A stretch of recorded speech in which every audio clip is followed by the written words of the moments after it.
Bu tarafta da 6 tane böyle örneği yaptım. Şimdi 7. örneğe başladım. Bu tarafın yaka oyuntusu daha kolay olacak. Şimdi burada bir tane örneği bırakarak geri döneceğiz.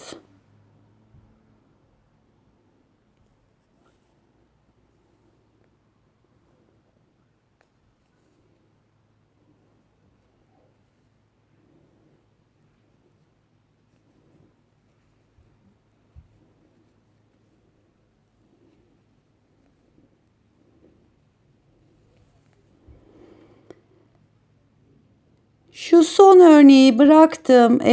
Kelebeğin ikinci trabzanlarını da yaptım arkadaşlar. Şöyle göstereyim. Şimdi tığıma doluyorum. Buradaki boşluğun içine giriyorum. 1, 2, 3 kere de geri geldim. Tekrar 1, 2 zincir çekiyorum. Geri dönüyorum. Tam şu orta kısımdan başlayarak 5 tane trabzan yapıyorum.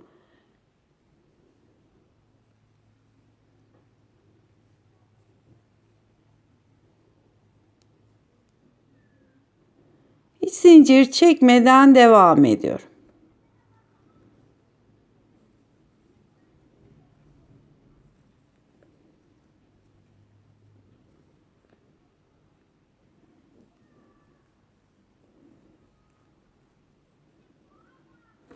Tekrar kol tarafına gidip yaka tarafına geleceğiz. Yani bu kısımda bir tane örneği bıraktık. Yanındaki örneğin sadece 5 tane trabzanını yaptık. Ve diğerlerini tam örnek olarak yapıyoruz. Ve geri yaka tarafına geliyoruz. Şimdi burada da şu örneği bırakmıştık. 1, 2, 3, 4, 5 tane örnek yapacağız. Şu yarım olan yerden geri dönmüştük. Bu sefer bunu bırakıp buradan geri döneceğiz.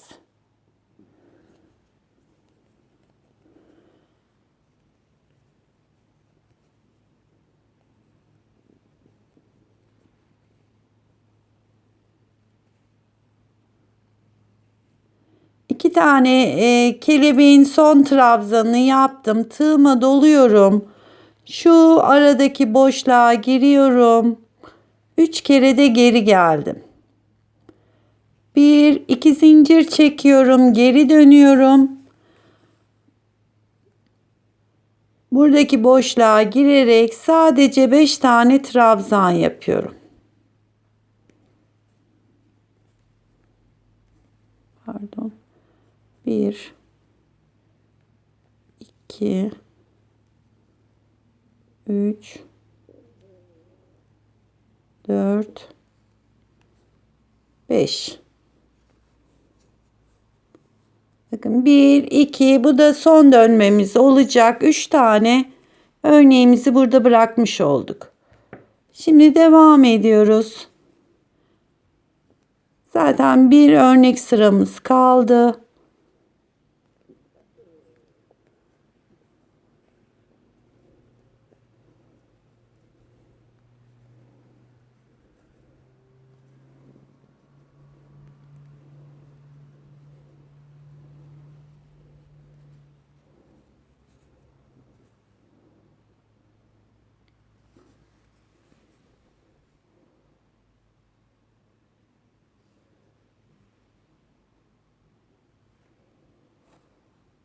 Evet, bu tarafın yakasında da her seferinde birer tane bırakarak, yani şurada 3 tane örneği bırakarak geri döndük. Yine omuz kısmımızda 1, 2, 3, 4 tane örneğimiz kaldı. Dördüncünün kelebek kısmını yaptım. Yine tığıma doluyorum. Şurada 3 kere de geri geldikten sonra yukarı çıkıyorum ve bu 4 örneği tam olarak tamamlıyorum. Bu birinci trabzanım. 2, 3, 4, 5 tane. 2 zincir. Ve bu sıranın dolgularını yaparak sonuna kadar gidiyorum.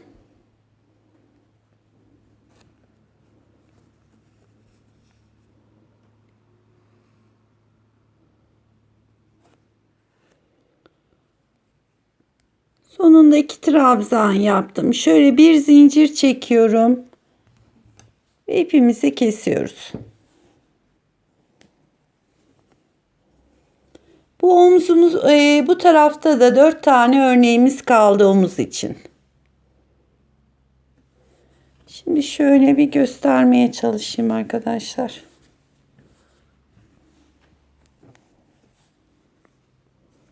Şurası tam kol altı kısmımız.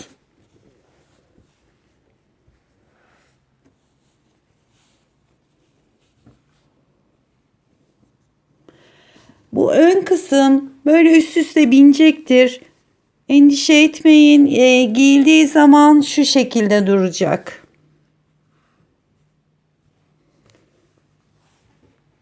Ben şöyle hafif bisiklet yaka yapıyorum bu hırkamızın yaka kısmını. Ama eğer siz daha böyle oyuk bir yaka istiyorsanız, mesela 6. örnek bittikten sonra yaka oymaya başlamıştık. Siz 4'te de yapabilirsiniz. Yani bu yaka açıklığını ne kadar istiyorsanız şurada daha aşağıdan oymaya başlayabilirsiniz. Şimdi her iki ön kısmımız da bitti.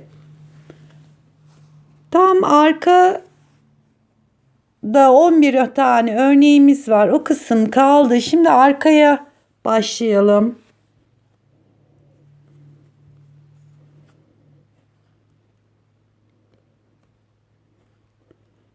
Şöyle ipimi bir kere kilitliyorum.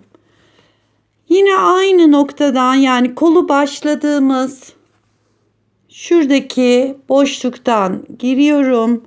Bir trabzanı bu boşluğa yapacağım.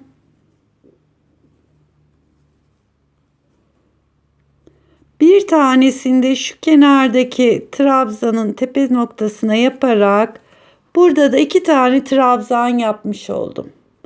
Şimdi kaldığımız yerden devam ediyoruz. 5 zincir çekip ve kelebek sırasındayız.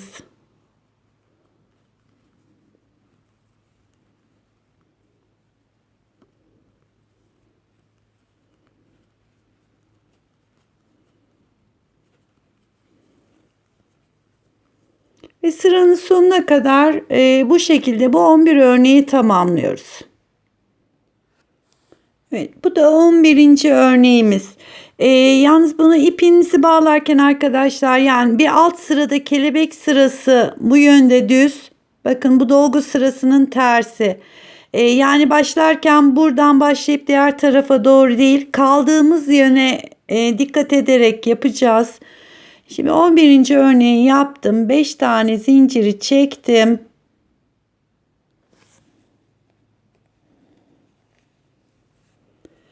Bir tane buradaki trabzanın tepesine yapıyorum. Bir tane buradaki boşluğa yaparak arka bedenin ayrımında yapmış olduk. Şimdi 3 zincir çekiyorum. Geri dönüyorum. Sadece arka bölümdeki örnekleri yapacağız. Bu da diğer taraftaki gibi 9 tane örnek olana kadar devam edecek. Burası enseye kadar düz olarak devam ediyor. 9. sıranın son sırasını yaparken omuzları birleştireceğiz. Şimdi birinci örneğimizi, yani bu birinci örneğimiz, 1-2 sırada bir örnek çıkıyor. Böyle 9 tane örneğimiz olana kadar devam edelim.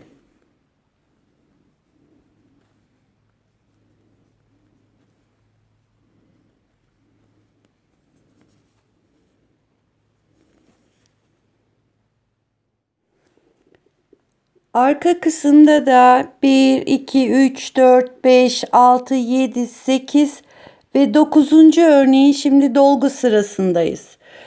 Buradaki bu sırada dolguları yaparken bu 4 tanesini ön parçanın omuzda bıraktığımız 4 taneye ekleme yapacağız. Bir de arkadaşlar şunu söyleyeyim. Şu beşerli dolgu yaptığım sırayı ön yüz olarak kabul ediyoruz. Yani şu anda tam ön yüzdeyiz.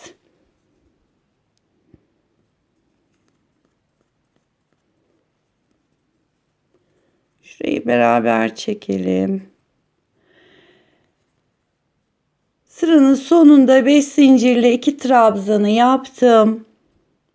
1, 2, 3 zincir çekiyorum. Bakın diğer ön parçanın hemen kenardaki 2 tane trabzanı var. Oraya ekleme yapacağız.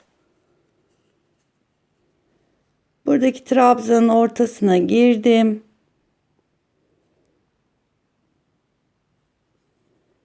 İpimi çekiyorum.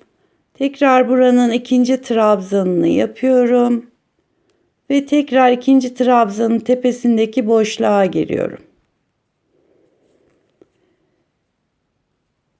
2 zincir çekiyorum.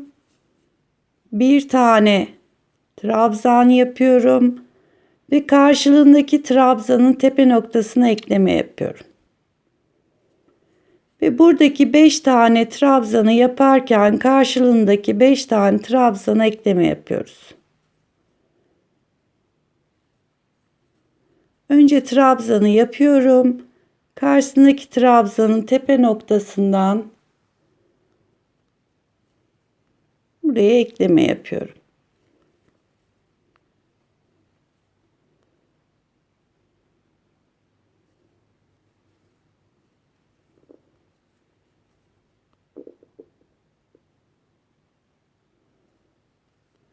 Şimdi 2 zincirlik yere geldik. Bir tane zincir çekiyorum. Şu aradan geçiriyorum. Bir zincir daha çekiyorum. Kalan 5 tane trabzanı yine bu şekilde karşılıklı gelecek şekilde ekliyorum.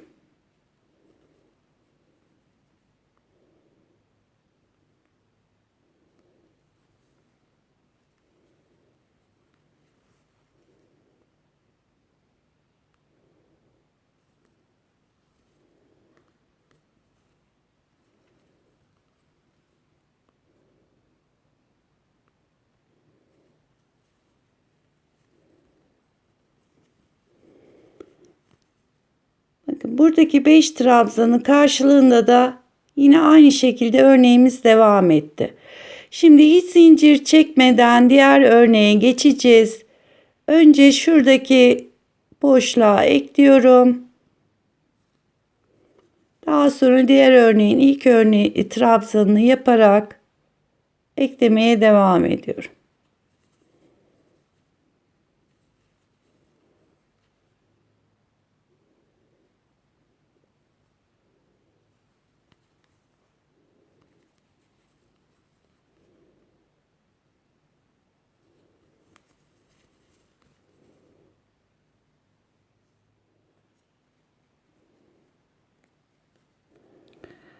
Dördüncü örneğimizin de son trabzanlarını ekliyorum.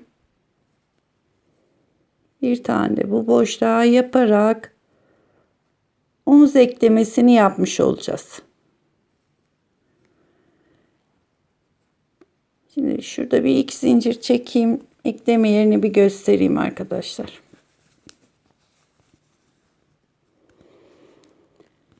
Yani ön parçadaki 1, 2, 3, 4 tane örneği arka parçadaki dolguları yaparken birbirine ekledik. Şu şekilde. Şimdi arkada yine diğer tarafta 1, 2, 3, 4 örnek kalana kadar arada 1, 2, 3 tane örneğimiz var ense için. Burayı normal örneğimizi yaparak bu şekilde devam ediyoruz.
Şimdi ense için 3 tane örneğimizi tamamladık.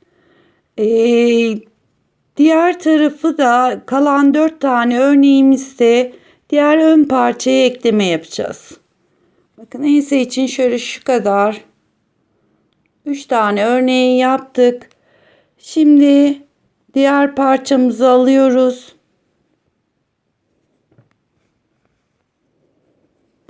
Bakın şurası kol yerimiz.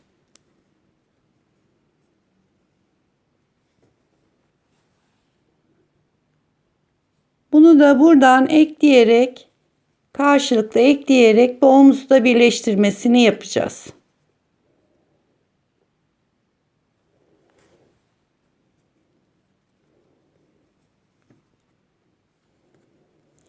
Şimdi hemen ilk trabzanını yapalım. Tığımı çıkardım.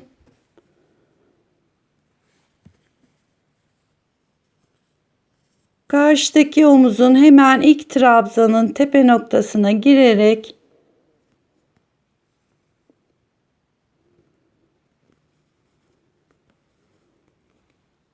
eklemeye başlıyorum.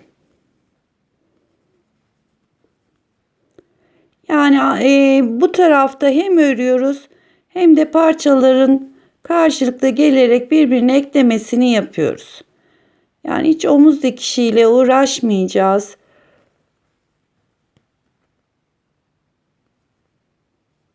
Evet, bu şekilde sonuna kadar 4 örneği birbirine ekleyelim.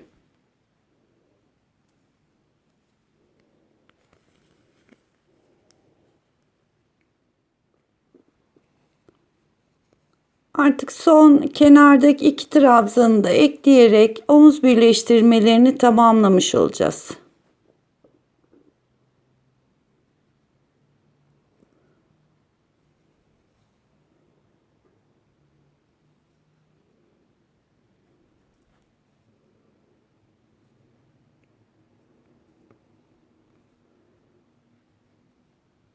Çok sıkı çekmişim arkadaşlar. Zinciri giremiyorum.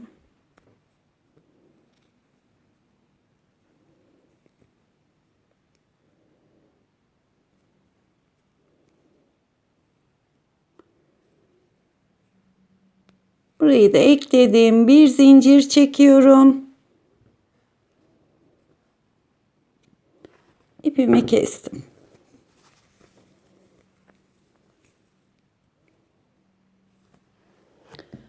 Şimdi hırkamıza şöyle bir bakalım.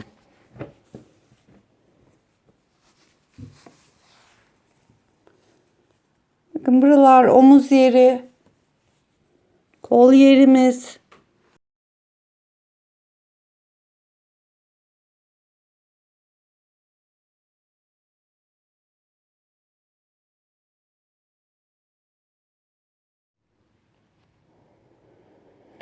Şimdi kol yapımına geçelim. Önce şurada bir anlatmak istiyorum. Burada kol yeri bırakmıştık. Şimdi kolu yaparken 4 örnek bu parçaya 4 örnekte buradaki parçaya oturtma yapacağız. Daha fazla isteyenler, biraz daha bol kol isteyenler tam şu aşağıki kısmı bir tane daha yapabilirler. Ben şimdi hırkamız çok bol olmadığı için kolu da dar yapacağım. Dördüncü örneğimiz bu kenarda bittiği zaman bakın şurası tam omuz birleştirme noktamız. 5 zincirlik yeri buraya bağlayacağız. Daha sonra 5 zincirle diğer tarafa yapacağız. Onun için ayarlarken buraya tam birleştirmemizi yapacağız. Dolgu yapacağız. Birleştirme birer tane atlayarak bir dolgu. Birleştirme bir dolgu. Birleştirme ve bir dolgu. Şu aşağıdan sayıyoruz. 1, 2, 3, 4, 5.'ye dolgumuz denk geliyor. Yani şuradan başlayacağız. Şu 5.'ye mutlaka kelebek yapacağız.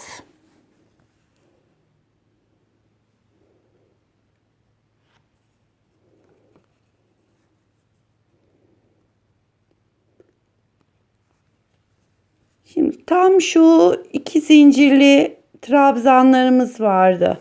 2 bu tarafta, 2 bu tarafta. Tam orta noktaya giriyorum. 5 tane zincir çektim.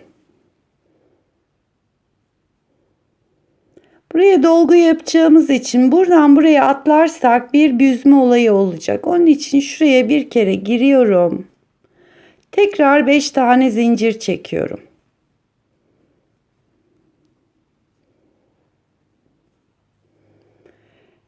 Tam kenarda 5. sıradaki boşluğun içine girip buraya ilk örneğimi yapıyorum.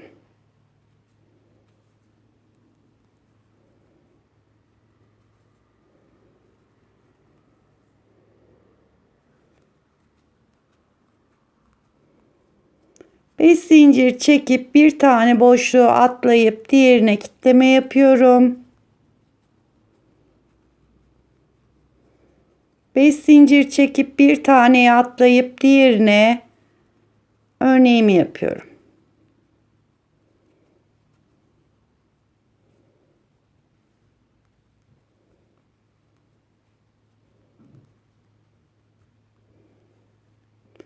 Bir boşluğu atlayıp diğerine kitleme yapıyorum.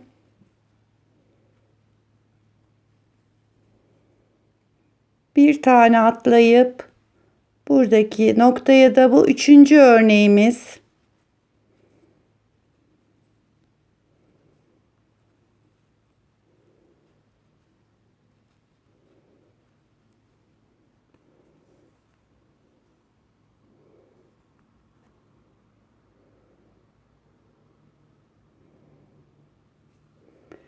Beş zincir çektim. Yine bir tane atlayıp buraya kitlemeyi yapıyorum.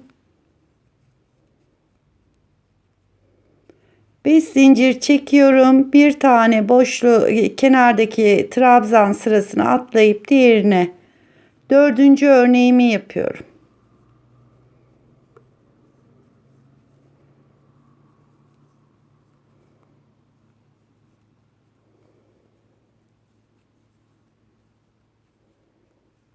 Beş zincir çektim.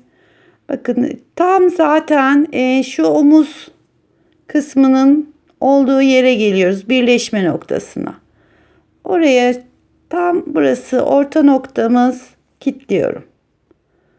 1, 2, 3, 4, 5 zincir çekip diğer tarafı yapacağım. Bak, bu tarafa 1, 2, 3, 4 tane örneği oturttum. Şimdi şöyle dönüyorum. Aynı şekilde diğer tarafa da bir tane boşluğu atlıyorum. Bakın şu kenardaki boşluğu atlıyorum. Buraya ilk örneğimi yapıyorum.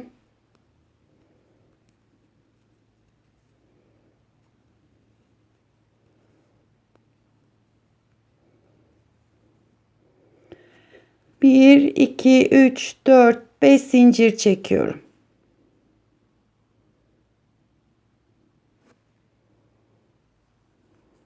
Kenardan yine bir boşluğu atlayıp şuradaki trabzanın ilkine ikinci örneğimizi yapıyoruz.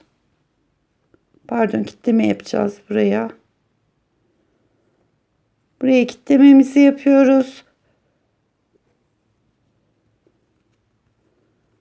5 zincir çekiyorum. Yine bir tane atlıyorum. Diğerine ikinci örneğimizi.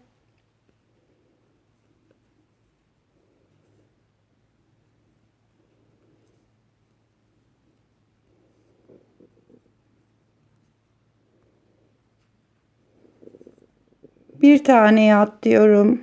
Diğer trabzanın kenar noktasına kilitliyorum.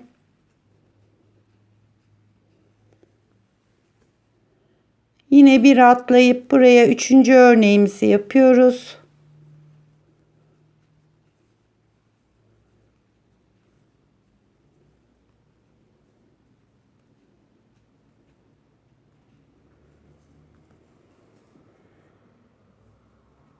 Önce kitlemeyi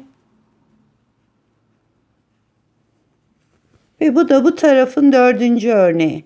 Yani 4 örnek diğer tarafta, 4 örnekte bu tarafta, toplamda 8 tane örneği kol için böyle ayarlama yaptık. 5 zincir çekiyorum. Gördüğünüz gibi burası da aynı karşılığı gibi oldu. Şimdi şurada bağlıyorum. 1 2 3 4 5 zincir çekiyorum. Dediğim gibi yani bu ilk sırada bu örneği oturttuktan sonra bir daha bu şekilde olmayacak. Yani şu anda burada 1 2 3 ve 4 tane böyle trabzanlarımız var. Bir dahaki bu örnek sırasında burası yine 5 ve 5 zincir olarak ikiye inmiş olacak. Şimdi buraya bağladıktan sonra hemen şu boşluğu ve buradaki trabzanı atlıyorum. Şu sık iğne ile eklediğimiz noktaya tekrar giriyorum, kilitliyorum. Şimdi bundan sonraki örneğe geçerken 1 2 3 zincir çekiyorum ve 5 tane trabzan sırasına geldik. Bütün etrafını bu şekilde tamamlıyorum.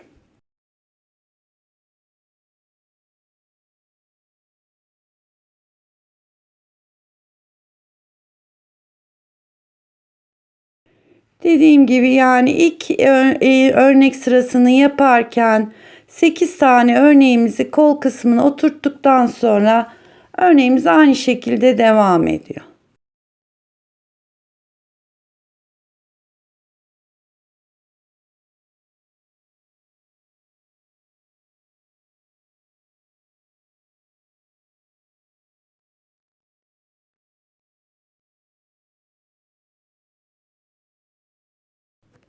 Şimdi bu sıranın dolgularını tamamlayayım. Şuradaki geçişi tekrar göstereyim. Sıranın sonuna geldim. 5 tane dolguyu yaptım. Şimdi burada 3 tane zincir çekerek başlamıştık. Tam şu çektiğimiz 3 zincirin şu boşluğuna yani şu ilk trabzanın kenar noktasına doğru giriyorum. Bakın şöyle bir kitleme yaptım. 1 2 3 4 5 zincir çekerek ikinci örneğin ilk sırasına bu şekilde başlıyorum.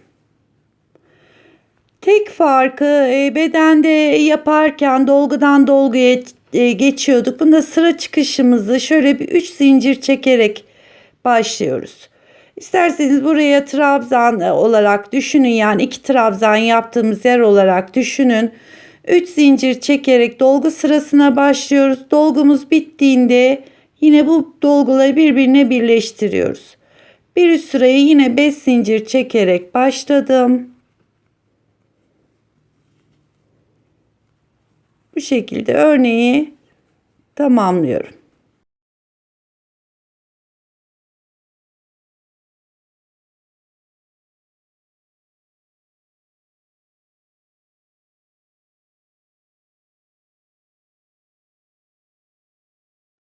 Şimdi bu sıramızı da bu şekilde tamamlayacağız. Bir üst sırayı tekrar göstereyim.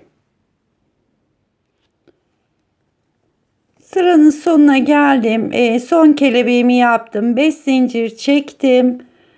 İlk çektiğimiz 5 zincirin olduğu noktaya şöyle giriyorum ve bir kitleme yapacağız. Arkadaşlar zinciri o kadar sıkı çekmişim ki kitlemeyi yaptım. Şimdi bir üst sıraya dediğim gibi 1 2 3 zincir çekerek 5 tane trabzan sıramızı yapıyoruz.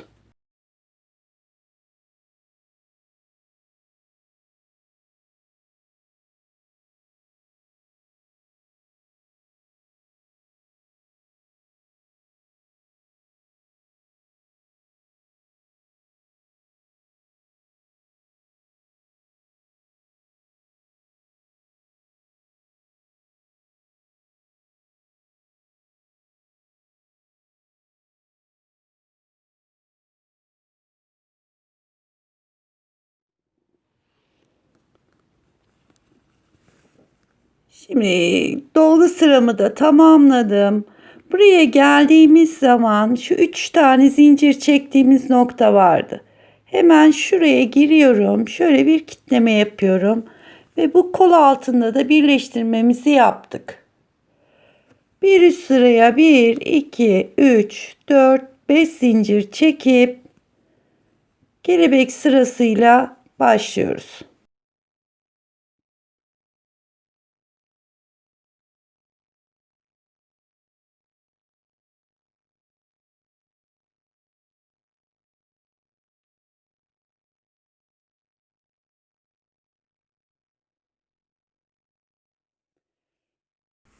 Şimdi bu sıranın sonunda buraya kelebeğimizi yapacağız. 5 zincirle şu noktaya birleştirmeyi yapıp dolgu sırasına geçerken 3 zincirle çıkacağız. Yani bir 5 zincirle bir 3 zincirle başlıyoruz. Şimdi 1, 2, 3. örneğe geldik. Kol boyumuz olana kadar bu arada şöyle bir göstereyim. 1, 2, 3, 4 tane bu tarafta örneğimiz var. 4 tane de diğer tarafta. Kolu aşağıya doğru. Ben bedeni 18 örnek yapıp kol ayrımını yapmıştık. Yani bedeni ayırmıştık. Büyük bir ihtimalle kolu da 18 örnek yapacağım. Çok uzun bir kol olmayacak. Truva kar veya kapri kol hangisini tercih ediyorsanız söylemekte. O şekilde şöyle kısa bir kol yapacağım. Kol boyunu daha da uzatabilirsiniz. Şimdi böyle bu örneklerimizi yaparak devam edelim. Evet, kolu 2, 4, 6, 8, 10, 12, 14, 16, 18 sıra örnek olarak ördüm. İsterseniz şöyle bir göstereyim.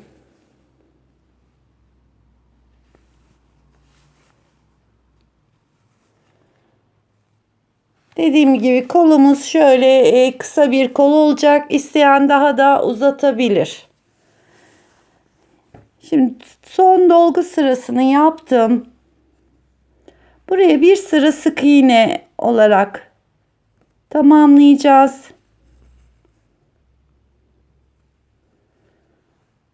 5 tane dolgumu yaptım. Buradaki 3 zincirlik yere giriyorum. Şöyle bir kitleme yaptım. Şimdi buradaki bütün trabzanların tepesine şöyle bir sıra sık iğne olarak yapıyorum. Bu ortaya geldim. Bir tane sık iğneyi yaptım. Hemen yanındaki tepeden başlıyorum.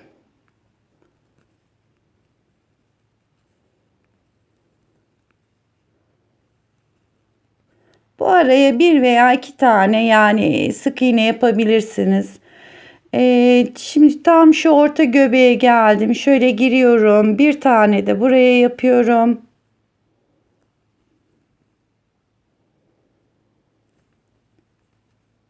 Ve kol kenarındaki bütün trabzanların tepesine bu ortaya da bir veya iki tane sık iğne yaparak sıramızı tamamlayacağız.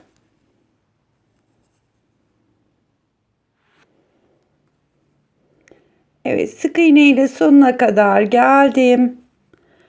Burada ipimizi kesiyoruz.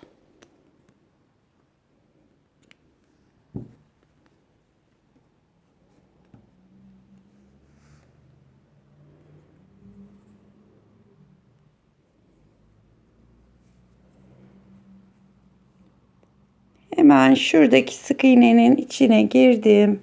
Buraya şöyle birleştirmeyi yaptım. Ve arka tarafına doğru ipimizi saklıyoruz.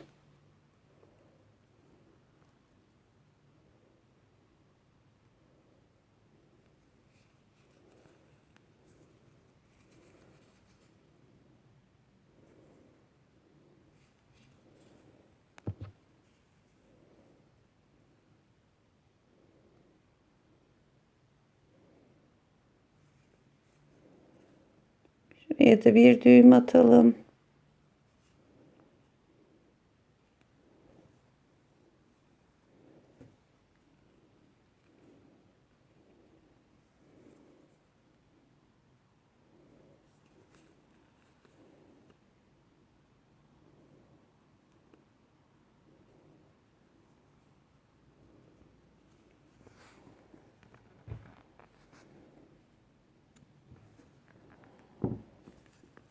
buradaki kolumuz bitmiş oldu.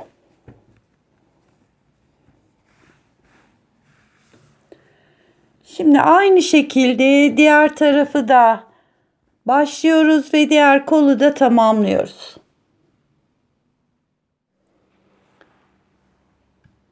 Hırkamızın kolları da bittikten sonra şu şekilde. Şimdi yaka kısmına şöyle trabzan gideceğim. İster sık iğne ister trabzan, istediğinizi yapabilirsiniz arkadaşlar.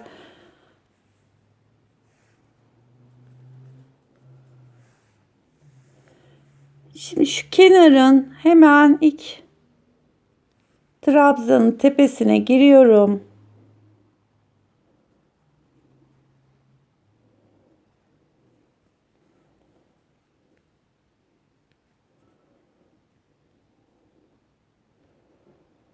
İki zincir çektim.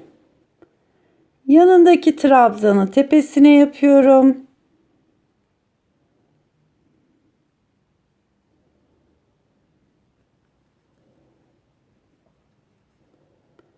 Bu şekilde bütün yakanın etrafına ben bir sıra trabzan, bir sıra da oya gibi bir şey yapacağım, bitireceğim ama istiyorsanız daha da birkaç sıra daha gidebilirsiniz. Şimdi buradaki boşluklarımıza geldik. Oralara birer tane trabzan yapıyorum. Bu arada başladığımız ipi de içinde yürütelim.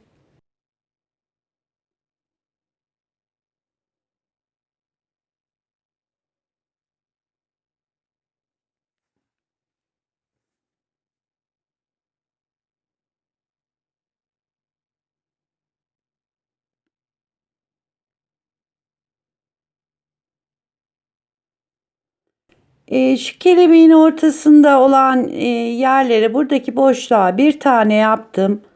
Daha sonra trabzanların tepesine yaparak devam ediyorum.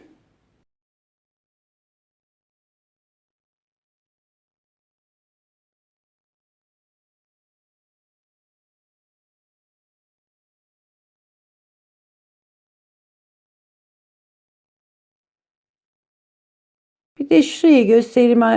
3 zincirle geri döndüğümüz yerler var. Buradaki boşlukların içine 2 veya 3 tane. Burada sayı vermiyorum arkadaşlar. Hani yaptıkça yakanın düzgünlüğüne bakarak devam edeceğiz. Yani bazen 2 istiyor, bazen 3 tane trabzan istiyor.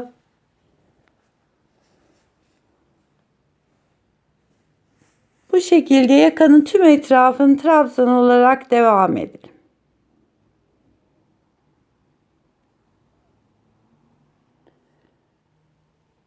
Bütün yakanın etrafını bu şekilde trabzan olarak sonuna kadar geldim. Şimdi yakayı daha kapalı istiyorsanız bir sıra daha trabzan gidebilirsiniz. Ben direkt oyaya başlayacağım. 1, 2, 3 zincir çektim. Hemen yaptığımız trabzanın dibine batıyorum. 2 tane trabzan yaptım. 1, 2 tane atlayıp üçüncüye kitleme yapıyorum. 1, 2 zincir çektim. Bu yaptığımız trabzanın dibinde şöyle 2 tane ilmek var. Onları alıyorum. 1, 2 de tekrar yukarı çıktım. 1, 2 tane atlayıp üçüncüye yine kitleme yapıyorum. 2 zincir. Dibindeki 2 ilmeği alarak 1, 2 de yukarı çıkıyorum. Tekrar 1, 2, 3. sık iğne trabzanın tepesine battım. 2 zincir çekerek yukarı çıktım. Dibindeki 2 ilmeği alarak böyle minik bir oya yapıyorum.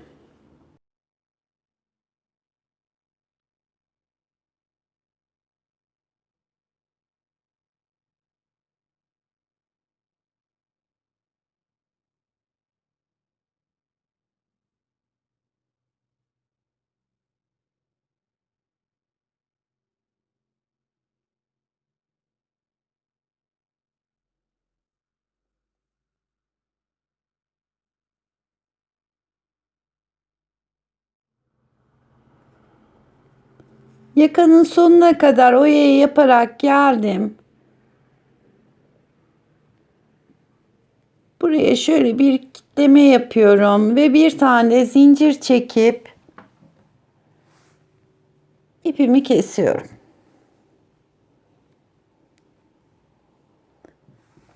Hemen bu yakadaki saklamayı da yapalım.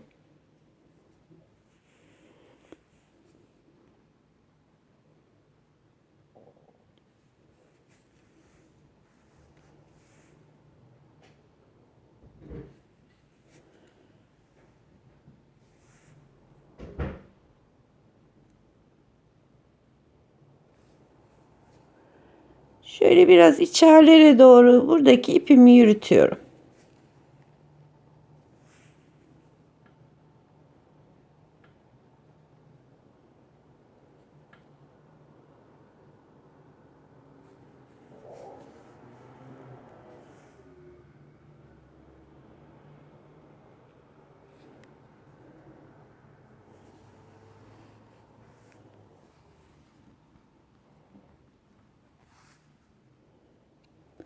Hırkamız bitti arkadaşlar. Şöyle bir yakasına bakalım. Şimdi bundan sonra tersinden böyle özellikle yakanın şu kısımlarına hafiften bütün hırkanın tersine hafiften bir ütü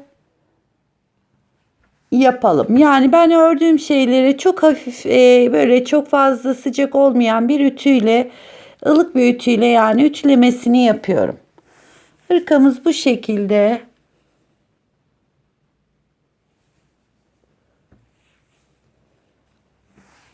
Şimdi ekrana şöyle sığdırmaya çalışayım.